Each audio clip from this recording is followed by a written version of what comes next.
गणित क्रमांक 3 मध्ये आपल्याला काय म्हटलेलं आहे, वर्गमूळ चिन्हात 5 आणि वर्गमूळ चिन्हात 10 या संख्या रेषेवर दाखवा।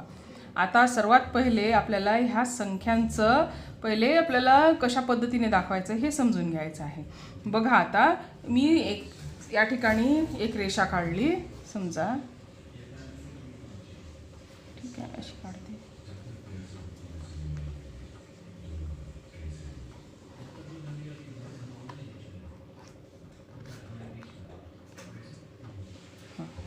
या ठिकाणी मी एक रेष काढली आणि या ठिकाणी मी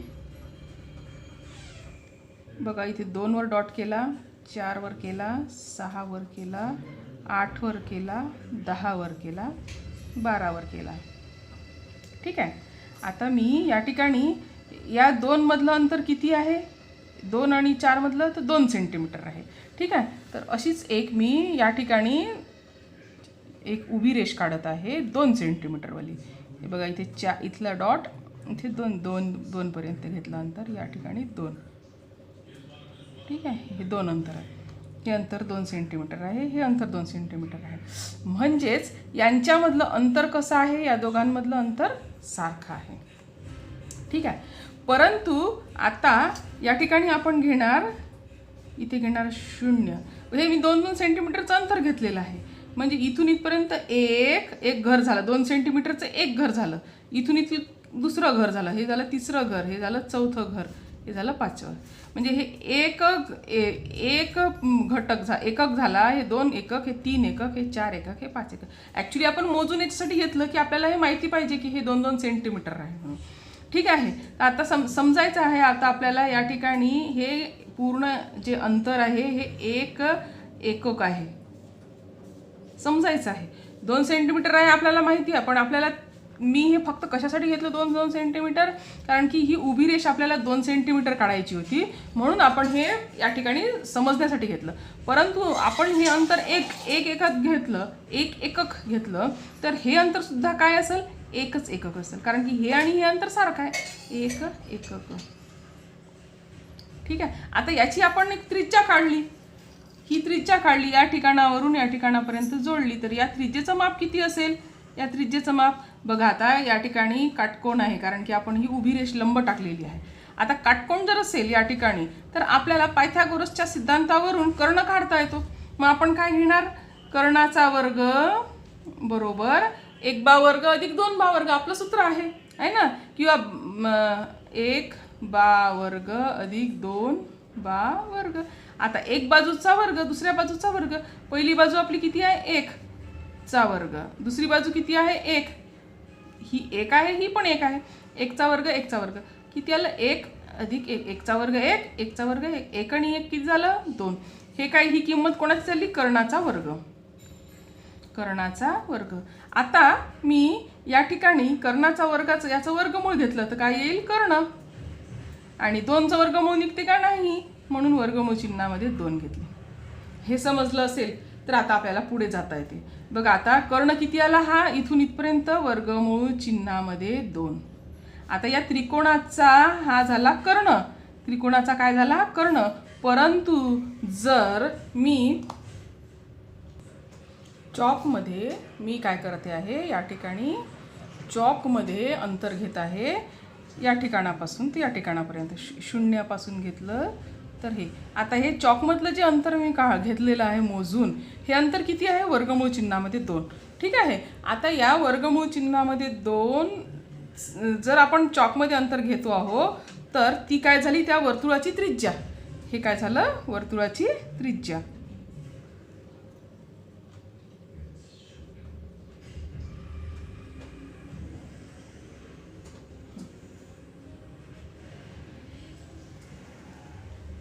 बघा, या संख्या रेषेवरती मी या ठिकाणी टच करते आहे, आणि इथे हे जे पॉईंट आहे, हा पॉईंट जेव्हा आपण 0 पासून तर इथपर्यंतचं जे अंतर आहे, हे किती अंतर आहे, इथे वर्गमूळ चिन्हामध्ये 2। आता जर आपण असं पूर्ण सर्कल काढला तर पूर्ण सर्कल निघू शकते, पण आपल्याला आवश्यकता नाही आहे तेवढ्या मोठ्या सर्कलची, फक्त आपण इथून इथपर्यंतच एक काढला।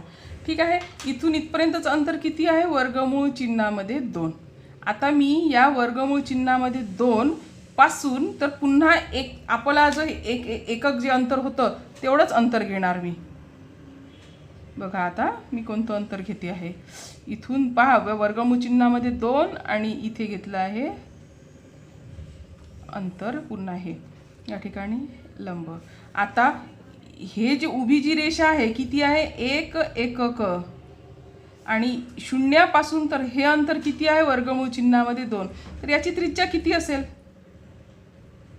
ही त्रिज्या किती असेल. तर आपण काय करू आता याच पद्धतीने पायथागोरसच्या सिद्धांतानेच आपण सोडवू.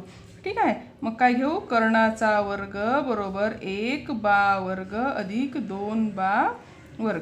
आता आपला कर्ण आपल्याला शोधून काढायचा. एक बाजू आपण किती घेतली शून्यापासून इथपर्यंत वर्गमूळ चिन्हामध्ये 2चा वर्ग अधिक दुसरी बाजू आपण किती घेतलेली आहे उभी किती घेतलेली आहे 1 एकक 1चा वर्ग. आता वर्गमूळ चिन्हामध्ये 2चा वर्ग किती होते 2 बेदुने 4 2चा वर्ग 4 4चा वर्गमूळ 2 आणि 1चा वर्ग 1 2 आणि 1 3. परत कर्णाचा वर्ग आहे हा कर्णाचा वर्ग म्हणून कर्ण बरोबर किती होईल याचं 3चं वर्गमूळ निघत नाही म्हणून वर्गमूळ चिन्हामध्ये 3 म्हणजे हा कर्ण किती झाला वर्गमूळ चिन्हामध्ये 3. इथपर्यंत समजलं असेल. आता मी याच्या आधी जसं आपण वर्गमूळ चिन्हामध्ये 2चा चॉक मारला तसंच या ठिकाणी शून्यापासून अंतर घ्यायचं आणि इथे वर्गमूळ चिन्हामध्ये 3 पर्यंत चॉक न्यायचा आणि आपलं वर्तुळ काढायचं. तर हे जे अंतर झालं आपलं हे अंतर इथपर्यंतचं जे अंतर आहे हे किती झालं आहे आपलं अंतर वर्गमूळ चिन्हामध्ये 3. ठीक आहे. आता मी काय करणार हे 3 अंतर आहे. आता या ठिकाणी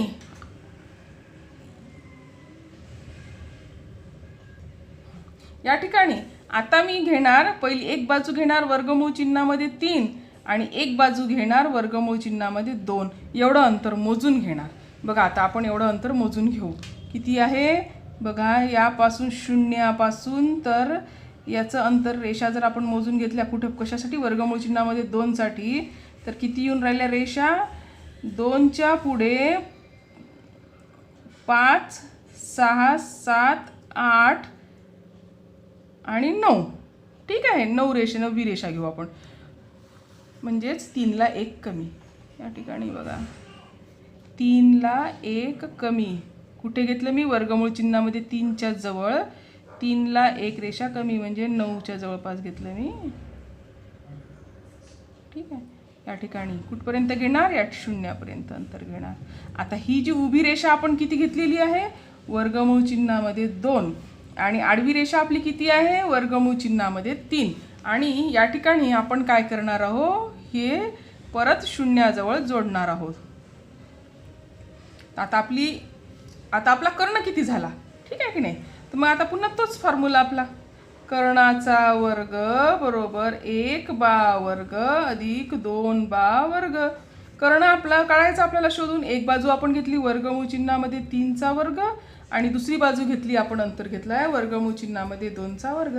3चा वर्ग 3 आणि 2चा वर्ग 2 वर्गमूळ चिन्हामध्ये 3चा वर्ग 3 3 त्रिक 9 9चं वर्गमूळ 3 बेदुनी 4 4चं वर्गमूळ 3 आणि 2 5.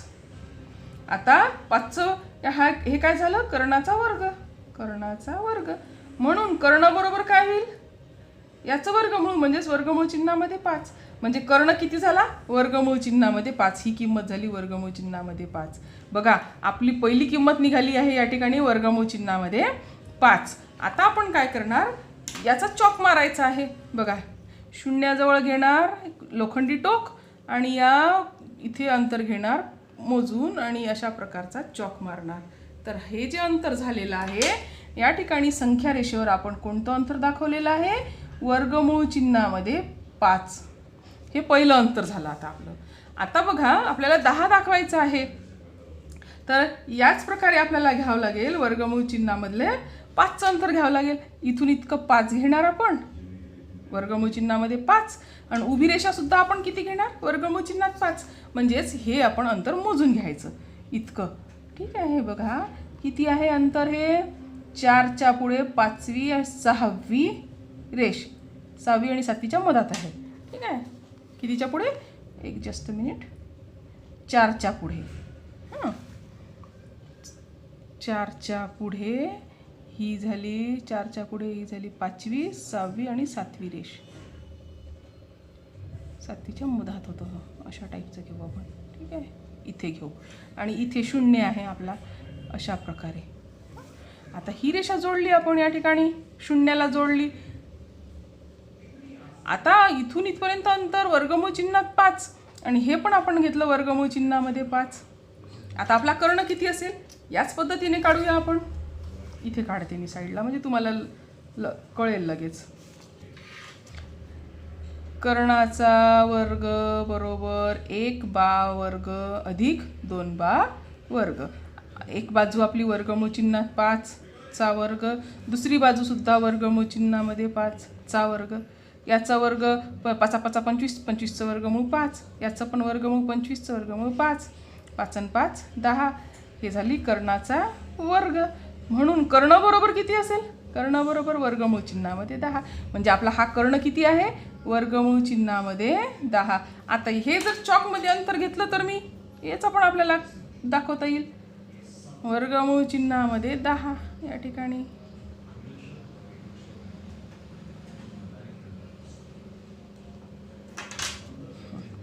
या ठिकाणी अंतर आपलं वर्गमूळ चिन्हामध्ये 10 या ठिकाणी आपण दाखवलेलं आहे. अशा प्रकारे आपलं तिसरं गणित वर्गमूळ चिन्हात 5 आणि वर्गमूळ चिन्हात 10 हे आपण या ठिकाणी संख्या रेषेवर दाखवलेलं आहे. अशा प्रकारे आपलं तिसरं गणित पूर्ण झालेलं आहे. आता आपण घेऊया गणित क्रमांक 4. त्यामध्ये बघा गणित क्रमांक 4 मध्ये आपल्याला काय दिलेलं आहे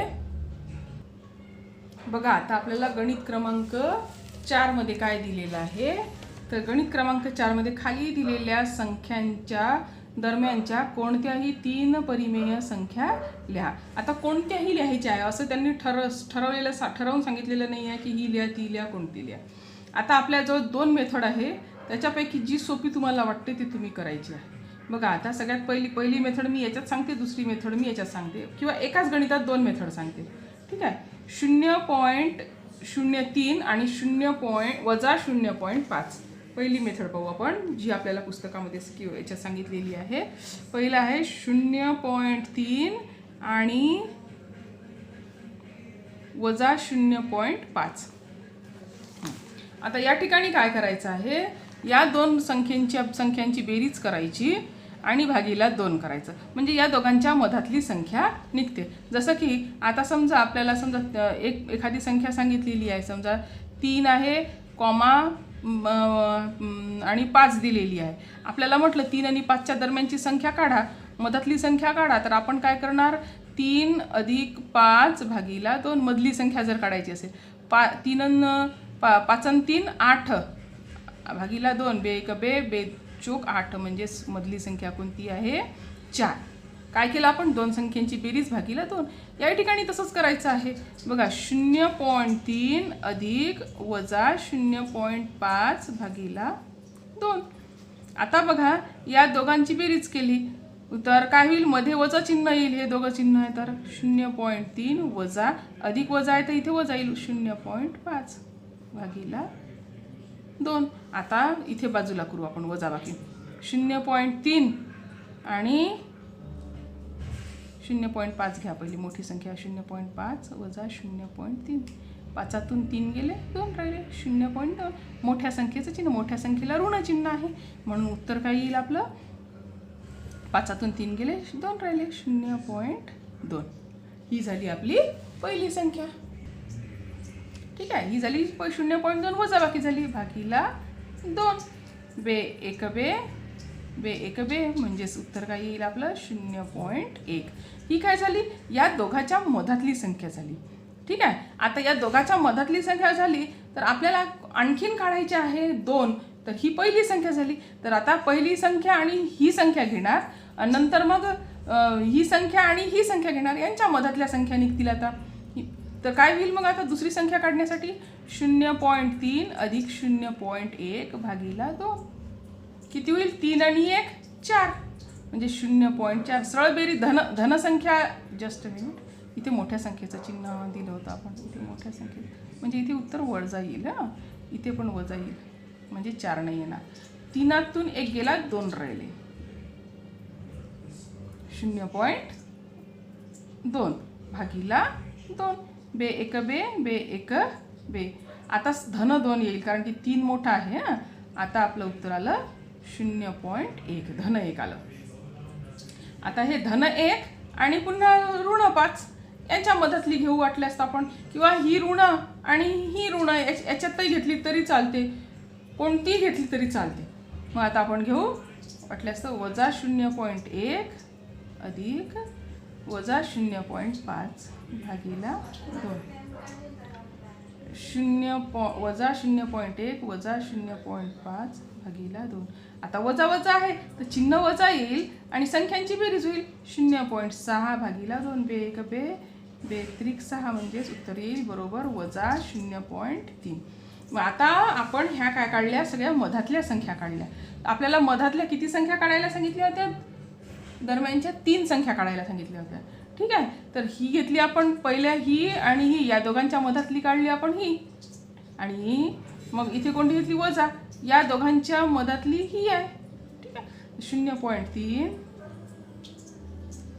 त्याच्या या दोघांच्या मधातली घेतली आपण ही.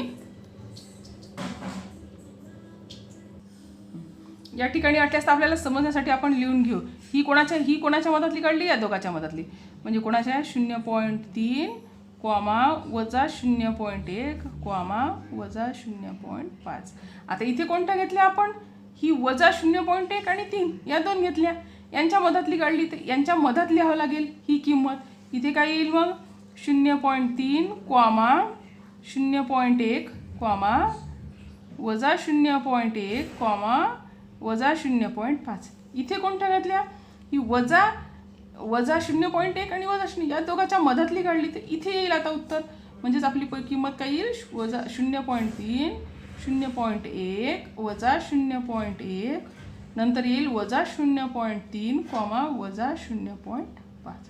अशा प्रकारे ह्या 3 संख्या आपण मधातल्या काढलेल्या आहेत.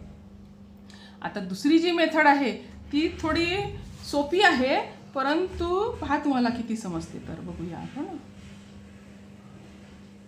आता मी काय केलं, हा बघा 0.3 आहे तर त्याला 30 तयार केला, 0.30. ठीक आहे, आणि दुसरी संख्या काय वजा 0.5 आहे तर याला 50 केलं. आता हे समजलं पाहिजे की ऋणसंख्या आणि धनसंख्या कोणती. तर आपल्याला आपल्या संख्या रेषेवर ऋणसंख्या डावीकडे असतात आणि धनसंख्या उजवीकडे असतात. तर आपल्याला 0.50 ते 0.30 यांच्या दरम्यानच्या आपल्याला कोणत्याही संख्या लिहिता येतात. तर आता याच्यानंतरची पुढची जी संख्या आहे सोप्या म्हणजे वजा 0.50 आहे ना, हा तर 51 वजा 0.52 वजा 0.53 1 2 3 ह्या 3 संख्या झाल्या. ह्या 3 संख्या पण असू शकतात आणि हे पण असू शकते, म्हणजे हे दोन्ही उत्तर आपले बरोबर आहे, चुकीचे नाही. तर तुम्हाला जे सोपं वाटते ते तुम्ही करा. यानंतर पण गणित आपल्याला पुस्तकामध्ये ही मेथड यावर्षीच्या अभ्यासाला आहे, पण तुम्हाला समजण्यासाठी 8व्या वर्गामध्ये आहे ही मेथड, ती आपण घेतली होती मागच्या पुस्तकामध्ये. ठीक आहे, गणित क्रमांक 1 झालं. आता गणित क्रमांक 2 बघू. ठीक आहे, गणित क्रमांक 2 आहे वजा 2.3 आणि वजा 2.33 अशा प्रकारचा आहे. ठीक आहे, तर या ठिकाणी यांच्या मधातली संख्या काढायची आहे आपल्याला, या 2 संख्यांची बेरीज करायची. वजा 2.3 अधिक वजा 2.33 भागीला 2 वजा 2.3 वजा अधिक वजा वजा 2.33 भागीला 2. 3 म्हणजे 30, यांची जर बेरीज केली तर किती होते बरोबर पहा. आता 0 इथे 30 घेऊन टाकू म्हणजे सोपं होते. 0 आणि 3 3 3 आणि 3 दुने 6 63 पॉईंट बे दोन्ही 4 भागीला 2. यांना भागाकार केला कशाने, 2ने. बे एक बे बे दुने 4 बे त्रिक 6 बे एक बे खाली राहिला 1 बे 5.5 आता आपल्याला जवळ 1 2 आहे, 2 घरानंतर पॉईंट द्यायचा होता, तर आपला 1 पॉईंट 3 म्हणजे 1 2 3 घरानंतर 2.315 वजा 2.315 ही झाली या दोघाच्या मधातली संख्या. तर इथे लिहून घ्या वाटले असतं. वजा 2.3 वजा 2.315 वजा 2.333. आता या ठिकाणी बघा, आपण जर विचार जर करतो म्हटलं तर ह्या 5चा जर विचार नाही केला तर 3 म्हणजे 30, ही 31 आणि ही झाली 33. ठीक आहे. तर आपण डायरेक्ट पण लिहू शकतो 31च्या नंतर 32 आणि 30च्या नंतर 31 32 आणि 32. ठीक आहे. आता या ठिकाणी आपण या दोघाच्या मदतली घेणार, नंतर या दोघाच्या मदतली घेऊ. ठीक आहे. वजा 2 आपल्या पुस्तकी रीतप्रमाणे वजा अधिक वजा 2.315 भागिला 2. 3 म्हणजे आता या ठिकाणी पॉईंट नंतर एक घर आहे ना, तर आपण आता 1 2 3 आहे, इथे 2 3 घेतले. आता बेरीज करताना काय होईल मग? बेरीज केली तर 3 म्हणजे 300 घेतले, 15 जशीच्या तशी येईल. 3 आणि 3 2 6 पॉईंट 2 2 2 वजा भागिला 2. बे 1 बे 2 4 बे 6 1ला भाग जात नाही म्हणून 0, बे 7 14, 1ला पुन्हा भाग खाली राहिला 1, बे 5 10, एका घरातून पॉईंट 1 2 3 आणि हा एक 4, 1 2 3 4. किती आलं उत्तर? वजा 2.375. आता ही कोणाच्या मदतली झाली? या दोघाच्या मदतली. या दोघाच्या मदतली म्हणजे इथे लिहायचं वजा 2.3 वजा 2.3075 याच्यानंतर येईल ही वजा 2.315 वजा 2.33. 2 झाल्या. अशाच प्रकारे आपल्याला आता तिसरी काढायची. आता कोणत्याही 2 संख्या घेऊ शकता तुम्ही. या 2 संख्या पण घेऊ शकता, ह्या 2 घेऊ शकता, या दोघाच्याही मदतली काढू शकता. अशा प्रकारे तुम्हाला तिसरी संख्या काढून बघायची आहे आणि इतरही 2 गणितं तुम्हाला करून बघायची आहे. जर तुम्हाला कोणती अडचण आली तर मला विचारायचं आहे.